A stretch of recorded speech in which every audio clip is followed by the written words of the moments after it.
So my name is Anthony Ortiz. I'm the founder and CEO of a startup called Fitly, and this is Cofounders Lab. I see some familiar faces, so thanks for coming back. And the premise of Cofounders Lab is where it's a space where founders, passionate founders, are have amazing ideas, and they're looking for they're looking to fill a gap with either another co-founder, whether it's an engineer, designer, business development person.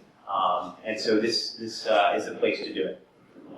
Today we have a really special guest, and I'm really happy to announce this is our first guest on this platform. So happy to have Bob Moore with us, founder and CEO of RJ Metrics. So why don't you tell us a little bit about you and what RJ Metrics is? Sure, and thanks everybody for coming out. I am very excited to tell our story a little bit, but I also want to make sure that this time kind of gets used for questions and everything that you all have as well. So looking forward to engaging with the group a little bit. RJ Metrics is based right here in Center City, Philadelphia. We are in the Widener building at Broad and Chestnut. We're about 120 people, and we've been around for about 5 years. So we're a software as a service company that helps online businesses make smarter decisions using their data.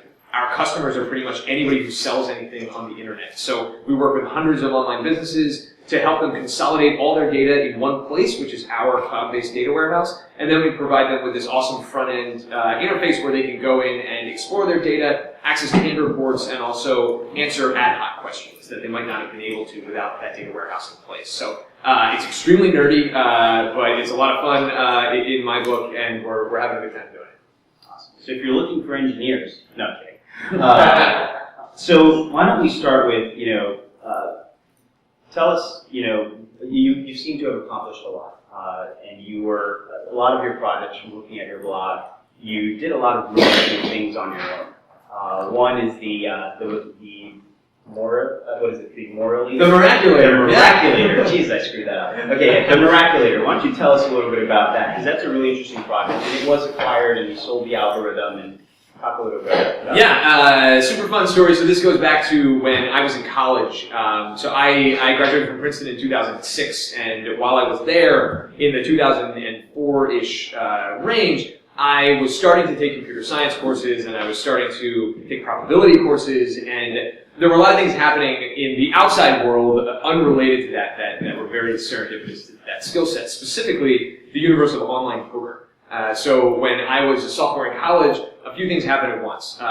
First of all, online gambling, generally speaking, started to blow up and become more popular, and this was this nice little sliver of time in between which Wi-Fi was more prevalent, broadband was more prevalent, but the FTC had not yet cracked down on people like putting their money online and basically playing poker against each other on the internet, which was super popular in kind of the mid-aughts there. At the same time, potentially related to the fact that this industry was blowing up, it meant that there were sponsors for televised poker. It meant that all these online casinos could actually advertise on ESPN, and ESPN were airing poker events. So ESPN did air poker events, and for the first time ever, the World Series of Poker started airing on ESPN and ESPN2. This guy named Chris Moneymaker won the first big televised World Series of Poker event. It's just a guy who kind of walking off the street whose last name happened to be Moneymaker. It was like meant to be hugely popular on TV all the time. And things like the movie Rounders came out with Matt Damon and Edward Norton. If you've seen that movie, it just makes you want to go play poker. So anyway, I thought poker was taking my college campus by storm because it seemed like everybody was playing it. Unbeknownst to me, poker was kind of taking the country by storm or the world by storm. It was very, very popular. The popularity of these online gaming and also poker inside of casinos themselves was just absolutely skyrocketing. It was a big fad for a moment there. And I was okay at poker, but some of my classmates had gone so far as to memorize probability tables so that they know, every single one of the possible hands that you can start a hand of Texas Hold'em poker with, and the probability of you winning based on how many opponents there are, and what cards show up on the flop, et cetera, et cetera. You kind of need to be like a beautiful mind type of person to be able to do that. I am not one of those people. So I decided to write a piece of computer software that would calculate that stuff for me. So if I'm playing online poker or in another environment where I might want to have those statistics and say, what are the chances of me making this flush draw? What are the chances of me making this straight flush? I can know that, statistically speaking, understand how much money is at risk in the pot, and just do the expected value math, figure out whether or not I should be making the bet or pushing things forward. And I wrote this software purely for entertainment purposes, really, in the summer between my sophomore and junior years. And when I got back my junior year, people kept asking me for it. They wanted access to it. And I ultimately put up a website that allowed you to buy the software and download it for $30 a pop. You could get it as a little like Java jar that would run on your local machine. And right around this time as well, Google AdWords had started coming out and was offering like free vouchers. You get $100 in free Google AdWords. And the marketplace was pretty immature, so it was not a perfectly efficient market at the time. You could buy clicks on many, many keyword terms at about 10 cents a pop. So I got one of these $100 free vouchers and was able to convert that $100 free voucher, into a couple of dozen sales of the Miraculator at $30 a pop. And you could do the ROI analysis on that. And I just started feeding money that was coming out of that system back into the ads. And it grew this thing up to where, I didn't become independently wealthy in the grand scheme of things. It wasn't like a life-changingly huge amount of money, but for a kid in his junior year of college, it was like an earth-shattering quantity of funds, and it was that experience that made me say I am never doing anything but starting software companies for the rest of my life, because the margins were insane. I loved the predictability of the customer acquisition model. I loved the challenge of building something that people actually wanted and that played into market dynamics. And I was way more lucky than good in that experience because so many things were related to the timing and that moment in time. And by the time I graduated in 2006, that market was gone. Partially because the FTC had really cracked down on online gambling. It became near impossible to get money in or get money out. Partially because these fads just come and go, and partially because the competitive landscape had heated up. So what I ended up doing in my senior year of college was I licensed the algorithms for my software to the Sharper Image, and the Sharper Image ended up making a handheld device. And then they went bankrupt, but that was, I swear those two things are not related. The experience that I had, though, was basically finding a way to parlay that into like one final hurrah, and then it just dried up and went away. And I think that was just a great experience, like a flash experience in entrepreneurship that changed my thinking about what I wanted to do with my life. That's awesome. So you got a taste for it, and then now you have an appetite for it. And that was one of your early successes, and I think what's interesting about that is you kept going, but your biggest success to date is RJ Metrics, right? Very true. Agree with that? Okay. So talk a little bit about why that's your biggest success. How important was having a co-founder in that process? It's very different than some of the stuff that you did solo, and our investors, I mean, you recently raised $16 million in the Series A round, correct? Series B, yeah. Series B, okay. So, so how important was it to those investors that you had a co-founder, that you had someone, a polar opposite perhaps? And I want to learn a little bit more about Jake. Mm-hmm. So can you expand a little bit on that? Yeah, I'll rewind the clock a little bit because I think my honest answer is that my Series B investors didn't care at all that I had a co-founder. But I think that my seed investors and my Series A investors to a large extent most likely did. So the story of RJ Metrics is, it actually kind of picks up where that poker story leaves off, because I was graduating from college and I had a passion for entrepreneurship and I knew that I wanted to start a business. But much like probably many of you in the crowd at the moment, I didn't have a co-founder. I didn't necessarily have an idea that I thought really had weight, and I had no money. So I had blown all the poker money on, tasty cakes and whatever else you buy in college. I don't know. So I got this opportunity to work at a venture capital firm, which sounds very prestigious. I can assure you that it was not. My role there, it was an awesome firm and a amazing group of people, and probably some of the smartest people that I've worked with in my life outside of RJ Metrics. Firm called Insight Venture Partners, based in New York City. They're a mid-market venture capital firm, so they invest in businesses that are already established, already are typically profitable, are usually in the tens of millions of dollars of revenue. And what's tricky about doing that successfully as a venture firm is that in a lot of ways you are selling money.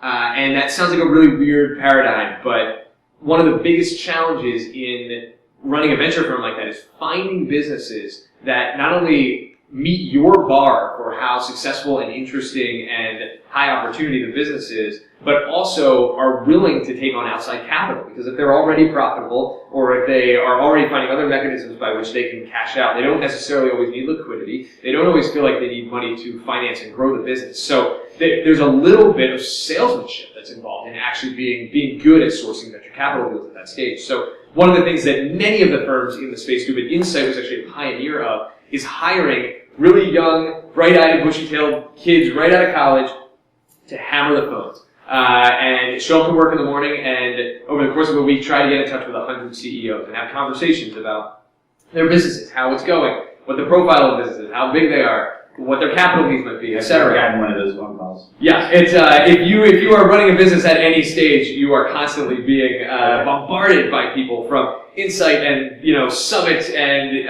OpenView and a million other places that really subscribe to this model. So. That was my job. I was the entry-level sales rep. My job was to call 100 CEOs a week. And the crazy thing about this job is it is so failure-oriented, because if you are amazing at your job, you might do one deal a year. So you'll call 100 CEOs a week, every single week, and get no, slash get the executive assistant who doesn't want to put you on the phone with them, slash somebody is really interested in talking with you and keeps you on the phone for 3 hours, and then you find out that their whole company is them and their dog in the basement. There are just a lot of cases where it hurts to go through that experience, but it kind of got me chops initially as a salesperson. But there was this really interesting thing. So if you're good and you're lucky at a firm like that, you'll find a deal. And if you find a deal, that means you get to work on the deal all the way through, including this process called due diligence that happens during the venture capital round, where the firm is digging into the data and the finances and the legal kind of history of these businesses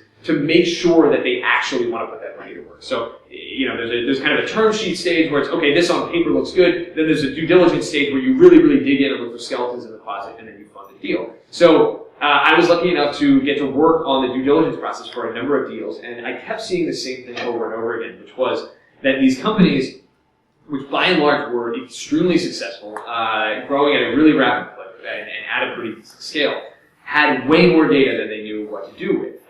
The nature of the internet, and a lot of these were online businesses, it was such that the pace at which you could store data and transfer data and collect data was significantly faster than the pace at which the universe of data scientists and technology was able to keep up with it. And that created this gap in between the potential energy of the data that existed, that these people had captive in their databases, and the actual actions that they were taking based on that data. And it became clear through my job that people primarily were what was being used to fill in that gap. People like me. So I had the statistics and computer science background. A big part of my job, once I got staffed on deals as opposed to on the phones, was figure out how to get the data, get it all into one spot and combine. Run a bunch of SQL queries that would tell me some consolidation information of the data. Dump that raw data into Excel, put that into a pivot table, run an analysis on the pivot table, put it into a chart, copy paste it into Excel, put that into a PowerPoint presentation, which I would email around to all the stakeholders, get a whole bunch of feedback on, and then start the process again. And that was my job. And if you think about what's a high leverage use of my time and what's a low leverage use of my time, there's certain pieces of that are high leverage. It's the ad hoc analysis. It's the exploration of the data. It's the saying, we have discovered this data point, therefore we think that we should ask this question next and dig a bit deeper. There are things that are insanely low leverage use of my time, which is emailing around and figuring out how to do collaboration around this data, procuring the data, actually getting it moved from point A to point B and making sure that it was constantly current without having to move gigabytes or terabytes of data around, getting all of the kind of intricacies around visualization taken care of and making sure that the graph looked good and that the color scheme made sense and that the title was all and the axes were correctly labeled. All that stuff was not a fantastic use of my core skill set as a data scientist or analyst. So I kept doing this again and again, and the interesting thing was that the feedback from the venture firm was always, okay, great job, that helped us make the decision, and what they would very often do is forward my analysis onto the company. And this really interesting thing started happening where the company would then email me 2 weeks later, 3 weeks later directly and say, hey, we saw that analysis that you did during due diligence, and it changed the way that we were running the business. We decided to funnel marketing dollars to a different channel based on the customer lifetime value you discovered. We decided to put more of a particular category of product on the homepage because it was attracting customers that were more likely to come back and buy again. Things like that. And they said, hey, can you run it again? And then that crazy cycle started all over again, only I wasn't even an employee of the company that I was serving. And I got enough of these going in parallel that it became crystal clear that I was either going to replace myself with a computer or somebody else was going to sooner or later. And it was at that time that kind of the core idea for RJ Metrics came together. Now, speaking about co-founders specifically, I worked with, so I was like not that great at my job. The whole like calling thing, reaching out to companies, I was passable, but not the best by any stretch. I am not a natural sales guy. I am more of the engineer of the crew. Jake Stein was a guy who started on the same exact day that I did at Insight, and he was amazing on the phones. He was a natural. He was able to connect with people on a really deep level. He was able to really engage and kind of totally geeked out on all of this sales training stuff and learning about the Sandler system and question-based selling and all of these little intricacies around selling. Yeah. All the, pick your best practice. So Jake got really good at this selling stuff, and at Insight, this analyst program was typically a 2-year program, and it got to the point where it was kind of wrapping up for both of us. And I would talk to him often over the foosball table or something else at the office, and we got to a point of realizing that I could build it and he could sell it. And both of us were in a position where we were seeing the real need for this in the market and kind of the emerging opportunity. And we decided that we were going to take the plunge and that we were going to quit our jobs and start this company. And we quit on a Monday, and then Lehman Brothers collapsed on Tuesday. So you had the idea, though, right? It was you went through that whole process. So you introduced it to Jake. Yes. Right? And then Jake said, he's a sales guy, so he saw the opportunity. Plus, you're the engineer who's going to build it anyway. Oh yeah, it was a no-brainer for him. It was a very fortunate situation. Okay. A lot of the folks here are the opposite. They're the biz or marketing person looking for the engineer who can build it. Yeah. Is that who's looking for that here? Okay, so a lot of, and that's usually any engineers here. Raise your hand if you're an engineer. All right. Don't attack it. Yeah, I was gonna say, your networking hour just blew up. Yeah. So no, that's usually the case. And, engineers are really hard to find. They're hiding. They're just like hiding underneath the rock or something, or they don't come to these events, right? They're either, and I wouldn't say they're introverted because clearly you're not one of them. And I've met many engineers that are sociable, personable, but I think what is it that drives? What would you say that if you approached you with that idea, what would have attracted you? Why would you have said yes to yourself, saying, I'll work with you and I'll build this thing? What can these guys here do to attract, talent that will help them build the product and bring their idea to fruition? Yeah, I think one of the most healthy first steps in that process is really dropping the philosophy that engineers are introverted or that engineers are hiding under a rock somewhere, or that there is something fundamentally different about the type of person that a engineer is to you and to your business, particularly a co-founding engineer, because I think there is certainly anyone that is getting involved in a company at a stage where it's fewer than 5 people, there is something to that it kind of speaks to their own intrinsic motivations. And as an engineer, someone who's talented in the engineering landscape, you can get a job at a 5-person startup, fine. You can get a job at a 100-person startup. Come work for RJ Metrics, we're hiring. You can get a job in the Comcast tower. You can go fly out and get a job for Google, or you can land on the West Coast and you can make a ton of money.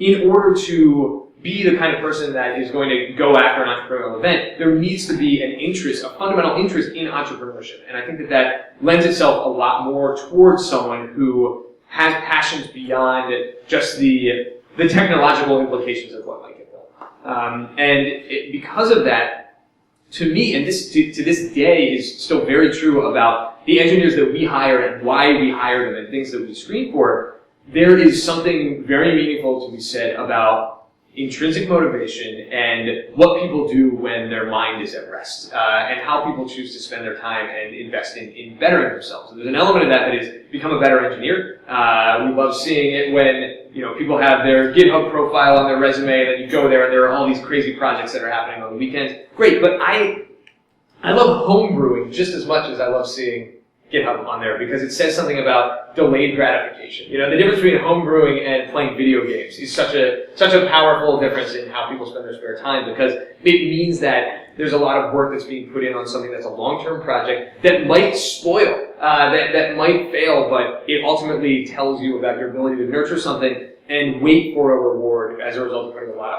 hard time in between. So I think in looking for a technical co-founder, the real key is that if you're going to attract somebody that's got that personality, you need to inspire them. And the pitch for your business that you work so hard on and say, oh, this is for the venture capitalists. I'm going to pitch the hell out of my company. I'm going to get them in that elevator for 30 seconds and I'm going to completely nail it. I care about that pitch to venture capitalists that I've raised from so much less than I care about the pitch that I give to somebody when they are in my office interviewing and we've decided that we want to hire them and they don't know it yet. And I'm having a conversation with them about what it's going to mean to join this company at this moment in time for this particular reason, because we believe in these things as a business and these are the ways in which we're changing the world around us and why we get excited. And having that passion come through and basically transferring that passion to them and seeing them regurgitate it back to you once they've heard the idea, if that exchange can't be established in the first interaction, then you're going to have trouble landing that person. So I think it is a certain degree of salesmanship, and I think as a non-technical co-founder, you better be really, really, really good at that anyway. But I think that every iota of energy that you give to thinking, oh, this person might give me money or this person might invest in the business, multiply it by 10 when you're talking to people that may or even may not be technical in nature. Like most of the people that we end up hiring on the technical side, they find out about us because someone who's non-technical was talking about our company in a passionate way. And it's that kind of passion that's going to inspire the engineer that doesn't want to work in a Comcast tower to go and swing the bat and do something with your business. Very cool. So passion, purpose-driven, and prepare a pitch. Yeah, and I think it's the prepared pitch should feel anything but prepared, I think. And it's valuable to prepare, and I think that you should know why you care about your business, and you should believe it. Yeah, someone told me, and I said this at the last Cofounders Lab, because I'm a biz dev guy, so we speak very differently. As an engineer, this one guy said to me, I would have been more attracted to what you were pitching had you told me that you were building a recommendation engine. And I'm like, a what? So, knowing what the lingo is technically and then being able to deliver that to the engineer, I think is also knowing how they talk, because they don't talk like we can pay, this is a distribution channel, we can tap into this huge artery, like they don't care about that. Mm-hmm. What are you building? Is it cool? What's the purpose? And what's the technical challenge behind this project? Yeah, and I think I would agree with that. I would also give engineers extra credit around their ability to parse the magnitude of the problem that you are talking about into technical terms. Yeah. So I think there's a difference between me saying that our company is a dashboard platform and me saying that RJ Metrics inspires and empowers data-driven people. Or we help businesses make smart decisions using their data. Because a dashboarding platform sounds like you stitch together a bunch of JavaScript widgets and you've got yourself something that you can sell to people. Helping people make smarter decisions using their data sounds like the fundamental at-issue core of the big data question that is driving academic, non-academic, and commercial research and investment for the past couple of decades and will be for the next couple. Like the biggest problems and the biggest questions will come out of things that are derivative to these big data questions. And even though it sounds lofty, the inspire and empower stuff, kind of the bigness of the mission statement can seem a little bit Silicon Valley-y or a little bit up in the clouds, but it allows a smart engineer to understand the core implications of what they'll be working on, not just 6 months from now, getting the minimum viable prototype out the door, but 5 years from now when that worked and they're, presumably running a team of 50 engineers cracking a really big problem. You don't need 50 engineers to stitch a bunch of widgets together. You need 50 engineers to solve that really big thing. So you got to find a way to talk about your business in the context of a really big, challenging problem, even if it is somewhat abstract, so that you can talk about the long-term roadmap for your business as something that'll tackle that. Awesome. Well said. So tell us a little bit about Jake, and we're going to wrap this up. I want to be respectful of your time. You've got to head out at 7:15. It's 7 o'clock.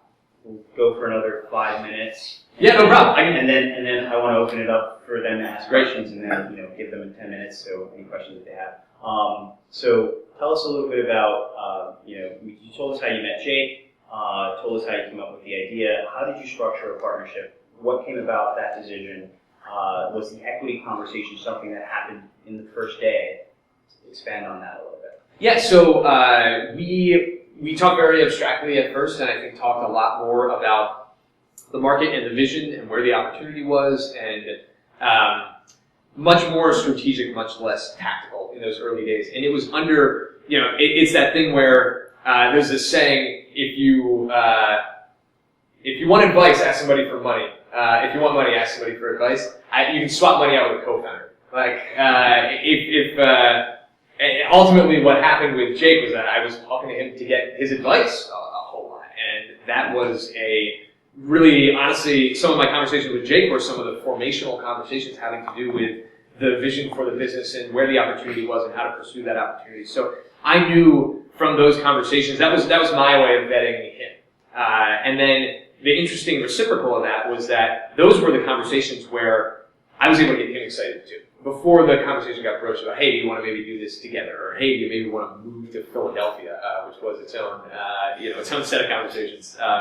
So where were you guys at the time? We were in New York City. Okay. We were in Midtown. So that conversation kind of evolved from let's talk about this strategically to talking to a little bit more of the tactical details. Like, I guess I'm going to need sales scripts, and this is going to be the go-to-market strategy, and this is the thing that should get built first in the product. Why did you guys choose to come to Philly?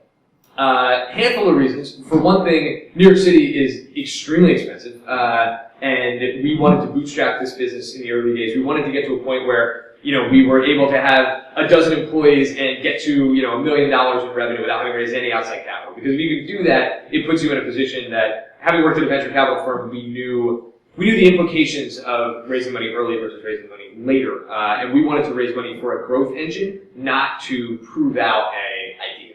And we wanted to bootstrap the business as a result, and Jake and I each put $5,000 in a bank account.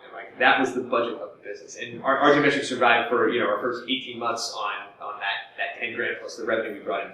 Only in Philly. And only in Philly. We would have survived about, we would have gone to lunch and that $10,000 would have been gone in New York City. So the main driver was us basically wanting to be financially smart from a bootstrapper's perspective. I grew up around here. I grew up in Glassboro in South Jersey. Jake grew up in Montville, New Jersey, which is a little closer to New York, but he went to Penn, so he knew the city. So we had ties physically to the city. And it wasn't that, it's an hour-long Amtrak ride. So we were able to leverage our New York network and kind of get the benefits of our hometown. And when peanut butter and jelly was on the menu for 6 months in a row, we could go to our parents' house and eat some good food whenever we wanted to. Yeah, that's awesome. So I guess if you had to do it all over again, would you do it with or without a co-founder? Oh, definitely with. I mean, I've done it with and without, and with is undeniably better. Even to this day, decisions that have gotten made over the course of the last 7 days in running RJ Metrics, without Jake there to be a sounding board and someone who, there are no politics ever. We're a company where there's very, very little politics to begin with, but you cannot deny that someone that you have hired and that you have power over whether or not they are employed, and you are the person who determines how much money they make and how much equity they have in the business. Being able to have a really true, at the heart of hearts level conversation, the straight talk express about what's going on with the business, what we need to do, what are the easy decisions, what are the difficult decisions, where are we going strategically. You can't always necessarily have those existential conversations with people whose livelihood is dependent upon your ability to be a decisive leader. Having a co-founder gives you that sounding board and allows you to have those conversations. And Jake and I, Jake is probably a much more practical and pragmatic person than I am. He's the kind of guy who meditates every night and just lives a very disciplined lifestyle, and his hero is Warren Buffett, and that's Jake. And he's always bringing me in, the bigness of ideas, but the associated riskiness. Warren Buffett's number 2 guy, his nickname is the abominable no man. And that's what Jake, Jake is my abominable no man. And it helps that balance a whole lot. And there's got to be somebody there who just you can really trust will always call you on your BS, but also will kind of allow you to be open and true. And I cannot fathom having done what we've done without each other. Awesome. Is there a healthy dose of friction, or sometimes does it? Oh yeah, we hate each other. No, kidding. Okay. We're different. So I think the one thing that Jake and I have had to develop over the course of the life of this business is a rapport where we can tell each other that we are wrong or that we disagree, and there's just zero emotional baggage associated with that.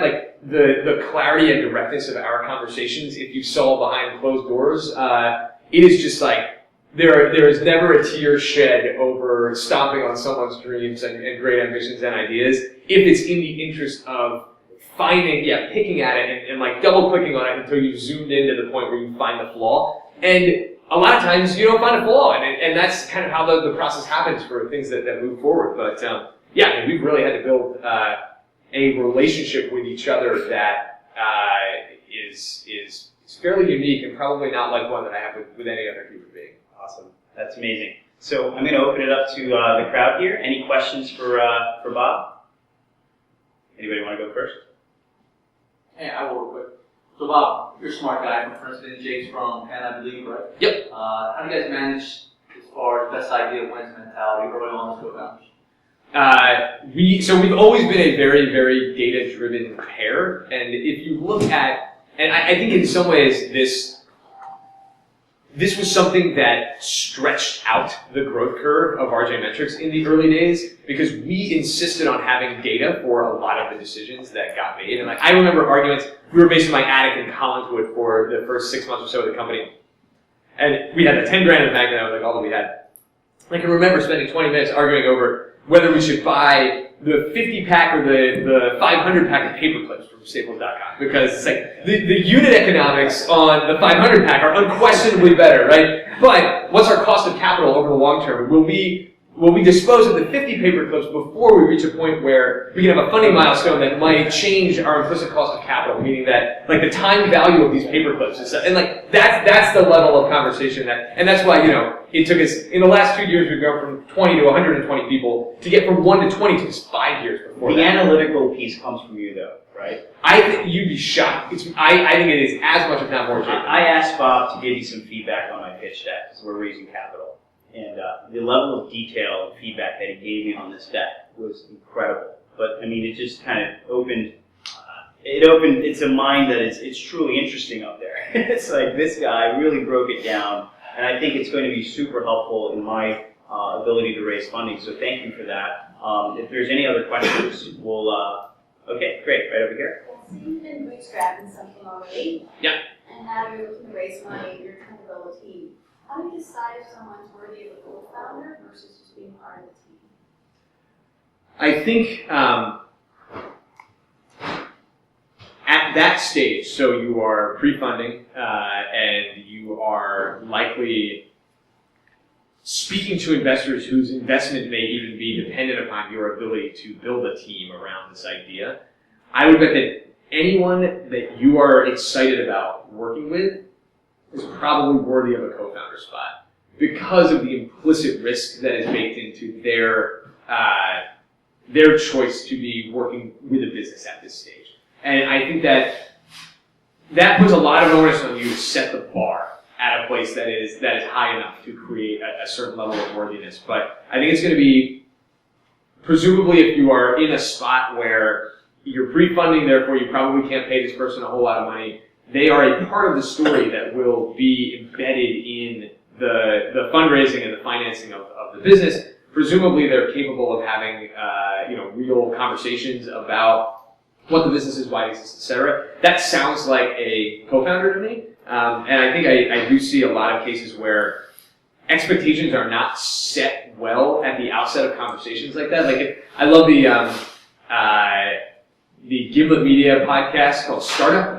If any of you have not listened to it, I would strongly recommend listening to it. It's an awesome podcast. It's kind of meta. It's a podcast. This guy was a producer on This American Life and responsible for a lot of really awesome stories that he did for them. He left to start his own company, which is a podcasting company. And the first podcast that company is producing is a real-time account of him starting that podcasting company. So it's a podcast about a guy starting a podcasting company. And he goes through, in the first several episodes, finding a co-founder, negotiating with that co-founder. And there's a great example in there of just like complete strategic misalignment between him, who was the core owner of the business, and this person who was going to be a co-founder. But when it came time to have that conversation, the original founder was thinking, oh, I'll give this person 2 or 3%, and the other person was thinking more like 40%.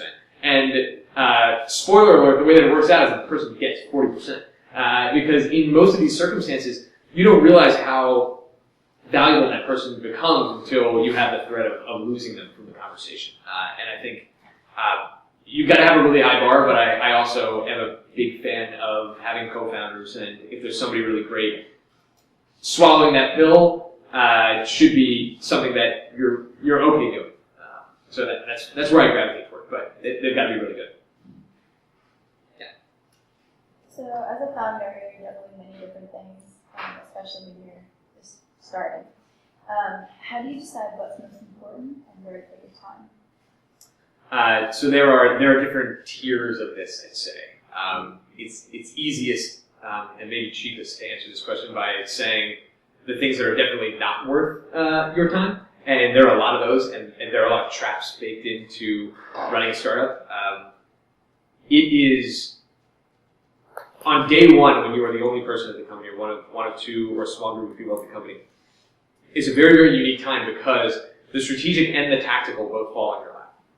So your need to make sure that that first customer ever is getting the top quality customer service is right there. It's on you. You need to close that first sales deal. You need to hire that first person that you're interviewing. And that's coupled with figuring out what the vision for the business is, truly understanding what the product market fit looks like, what the go-to-market strategy is going to look like, how that company is going to be structured, how you're going to talk about that company publicly, public relations and other things related to the visibility of the company externally. And the strategic and tactical are going to constantly be battling against one another. And my philosophy around this is that there are plenty of tactical things that you can be doing that have very, very few strategic implications. And there are plenty of strategic things that you can be doing that will not ripple through to the tactical.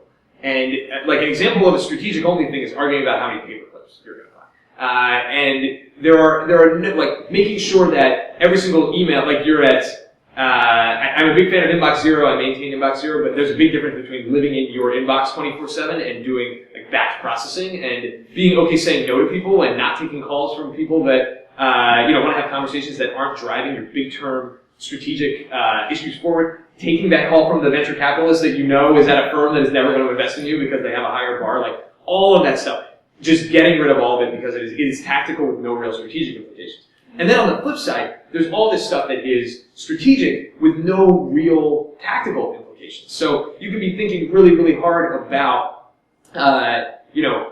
if we're going to have a company mascot, and that mascot's name is going to be Jimmy, what is that? And like, I have an evolving philosophy around like company identity and logo, and as time goes on, I place a lot more value on it. So that may not be the best example, but there's a way to spend an hour on the initial version of what your first business card looks like, and there's a way to spend a day on it. And it's shocking to me how many founders spend a day on it, or 2 days on it, and make sure that that business card is like the right American Psycho weight. And it's just like, it's the wrong way it feels very strategic, it feels like this is something that's going to stick with the company for a really long time, but the ripple effects of that strategic decision are not going to majorly influence the actual tactical outcomes of how you're building your business. So you want the things that are in those other two quadrants. You want it's one quadrant because the other one is not strategic or tactical, and that is like going and hanging out with your friends and watching a movie or something. Don't do that either. Well, you should do that, but find some balance. So that fourth quadrant, things that are strategic and that are actually going to drive the tactics.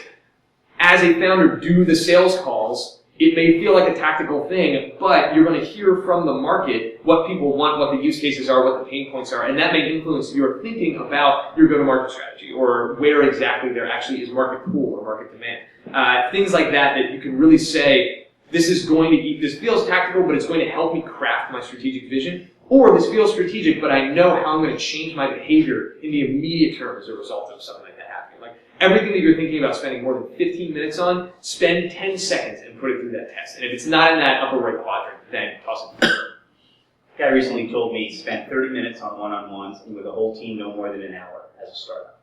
You should not be doing more than that. I think it actually made a lot of sense because we recently talked to consultants who, they're used to spending hours in meetings, and it's kind of another example of like not the best use of time. So good stuff there. Anybody else? Yes. Yeah, go So ahead. how was your model of expansion going from a company of 2 people and then hiring how many funds you need and how you're going to bring up the people with their salary structure and everything as well? Yeah. So everything in this business has been about unit economics. I should say there are kind of 2 phases in the history of the business. 3 if you count me and Jake in the attic, but the model there was don't pay us any money and have life suck for 2 years. So moving on to the next phase, which was we are a revenue generating business.